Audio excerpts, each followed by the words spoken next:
सब स्टूडेंट मानक नमस्कार। आज ये वीडियो में देखा 3 इयर एल कोर्सटा केमी अप्लाई कराए मुझे डेमो देखे दूची। ठीक अच्छे डेमो देखे दूची आप भाव अप्लाई करेंगे। ठीक अच्छे ये आमर आज 10 तारीख है 10 तारीख है लास्ट डेट अच्छे 15 तारीख और 16 तारीख आ फॉर्म पकई पारे ना। ठीक अच्छे प्रथम तो sams.gov.in लॉगिन करेंगे। लॉगिन कर सारापर ये जो वेबसाइटा खुल ओपन हम साइटा ओपन हम ये देखिए 3 इयर LLB कोर्स अच्छे यहाँ क्लिक करेंगे। क्लिक कर सारापर स्टूडेंट लॉगिन अच्छे ये स्क्रॉल कर देखिए लास्ट डेट के लेट करेंगे। 1 जुलाई स्टार्ट होता 15 जुलाई last date for apply only CF through 16 तारीख तो लास्ट डेट माने एडिट कर 15 तारीख जी फ्रेश पिला अप्लाई करते 16 तारीख से एडिट करेंगे। ठीक अच्छे 15 तारीख धरने पूरा लास्ट डेट से हिसाब से लेट कर पकईद ये देख स्टूडेंट लॉगिन की जीव स्टूडेंट लॉगिन जाइसापर ये जी प्रथम साइन अप करने पड़ो। Sign up name date of birth mobile number email ID करके आप जेनेरेट OTP क्लिक करेंगे। OTP आसाला पर सबमिट कर सारापर तुम मोबाइल नंबर आउ पासवर्ड जेनेरेट हो। ठीक अच्छे ये मुझे अलरेडी साइन अप करदे से आम लॉगिन करवा।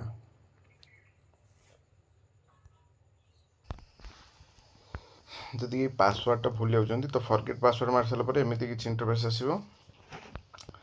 ये तुम पासवर्ड आउ तुम वेरिफिकेशन कोड जोटा कि तुम OTP आकार सब ये कर सारापर सबमिट मार देखो ये password change successfully password change successfully तो ये आप लॉगिन करदे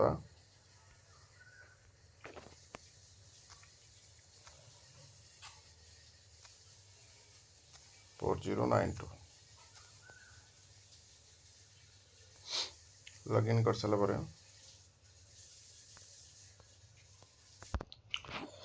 लॉगिन कर सारापर एमती किसी इंटरफेस शो कर ये जो लेफ्ट साइड रे जो कॉर्नर रे 3टा लाइन अच्छे क्लिक करेंगे। क्लिक कर सारापर कॉमन एप्लिकेशन अप्लाई एटा क्लिक करेंगे। क्लिक कर सारापर यही सब डॉक्यूमेंट को तुम पाखर जिते तुम फॉर्म टे अप्लाई कर सब डॉक्यूमेंट गुड़ाक निज पाख रख जहाँफल कि इजी हम अप्लाई करने जो ओरिजिनल हाई स्कूल सर्टिफिकेट आउ +2 सर्टिफिकेट आउ जदि SC ST कम्युनिटी किए होते से सर्टिफिकेट आउ आमर रेसिडेंट सर्टिफिकेट आउ जे PWD होते सर्टिफिकेट आउ एक्स सर्विसमैन होते एक्स सर्विसमैन थी दरकार। ठीक अच्छे आउ NCC थे भी NCC। ठीक अच्छे स्पोर्ट्स जदि स्पोर्ट्स कैटेगरी आसुए भी एति जो 10टा आम रहा डॉक्यूमेंट से पाख रखिथे जदि दरकार पड़ो फॉर्म पकड़ा बेले। ठीक अच्छे मुझे डेमो आकार मुझे कहार फिलअप करनी डेमो आकार दे देखो पर्सनल इनफॉरमेशन देवे एड्रेस इनफॉरमेशन एड्रेस और इनकम इनफॉरमेशन देवे और जो रिजर्वेशन देवे ऑप्शन इनफॉरमेशन रे आपण कॉलेज देवे 3टा कॉलेज आमर अच्छी university law college Madhusudan law college आउट लिंगराज लॉ कॉलेज 3टा लॉ कॉलेज आ मैक्सिमम आप कटक जीव यूनिवर्सिटी लॉ कॉलेज रे तापरे मधुसूदन तापरे लिंगराज से हिसाब से जोटा आप पसंद है ये name of examination name of the examination board को बोर्ड है name of the board from which you have passed 10th exam 10th board जो एग्जाम थी बोर्ड रीटा ये लिखे। ठीक अच्छे योर पासिंगटा लिखे एग्जाम टाइप लिखे रोल नंबर लिखे एप्लिकेशन नेम तुम निज ना लिखे जेंडर भी देवे ब्लड ग्रुप जेंडर मेल कि फीमेल देवे ब्लड ग्रुप भी देवे। ठीक अच्छे अपलोड फोटो ये लगे father's name mother's name religion date of birth लिखे।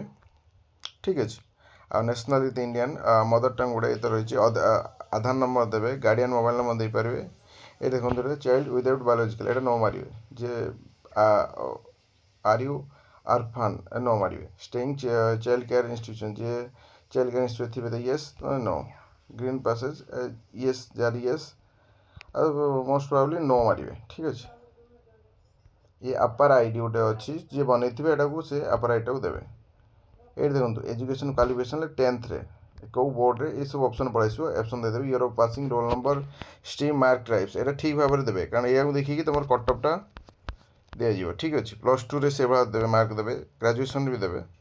ଠିକ୍ ଅଛି। ଲାଷ୍ଟ ଆଟେମ୍ପ୍ଟ କେଉଁ ଏଜୁକେସନ୍, ଯେ +3 ହିଁ କରିଥିବେ ସେଇଟା ହିଁ +3 ଦେବେ। Name of college, location of the institution, district, year of joining, year of leaving. ଏଇଟା ଦେଇସାରିଲା ପରେ ଆପଣ ନେକ୍ସଟ ମାରିବେ। ଯେହେତୁ ମୁଁ ଏଇଟା ଫିଲ୍ଅପ୍ କରିନି, ମୋର ଏଇଟା ଆସୁନାହିଁ। ଠିକ୍ ଅଛି।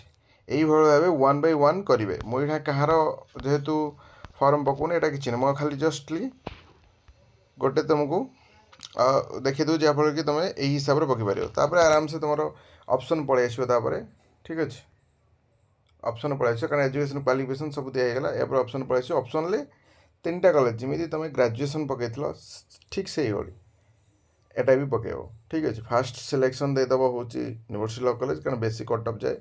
ତାପରେ ଦେଇଦେବ ହେଉଛି ଆମର କଟକର କଲେଜଟା। ଥାର୍ଡ଼ ହେଉଛି ଆମ ଲିଙ୍ଗରାଜ ଦେଇଦେବ। ଠିକ୍ ଅଛି। ମଧୁସୂଦନ ସବୁ ସେକେଣ୍ଡ ଦେବ। ଠିକ୍ ଅଛି।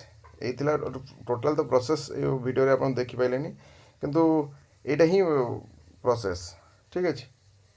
ଏଇଭଳି ଭାବେ ଆପ୍ଲାଏ କରିବେ। ଯଦି କାହାର କିଛି ବି ଯଦି ପକାଇବାର ପ୍ରୋବ୍ଲେମ୍ ହେଉଛି ତ ମେସେଜ୍ କରିବ ଡାଇରେକ୍ଟଲି, ମୁଁ ତୁମର ଫର୍ମଟା ଆପ୍ଲାଏ କରିଦେବି। ଠିକ୍ ଅଛି। କିଛି ଟେନସନ୍ ନେବାର ନାହିଁ। ଯେହେତୁ ଏଇଟା ମୁଁ ଡେମୋ ଦେଉଥିଲି ସେଥିପାଇଁ କହିଥିଲି, କିନ୍ତୁ ପିଲାଙ୍କର ପକାଇଥିଲି ମୁଁ ଆପଣଙ୍କୁ ପୁରା ପରଫେକ୍ଟଲି ଗୋଟେ ଇଏଟା ଦେଇଥାନ୍ତି, କିନ୍ତୁ ମୁଁ କାହାର ପକାଉନାହିଁ ତ ସେଥିପାଇଁ କରିହେଲା ନାହିଁ। ଠିକ୍ ଅଛି। ଯାହାର କିଛି ବି ଡାଉଟ୍ ହେବ ତ ମେସେଜ୍ ଡାଇରେକ୍ଟଲି କରିପାରିବ। ଧନ୍ୟବାଦ।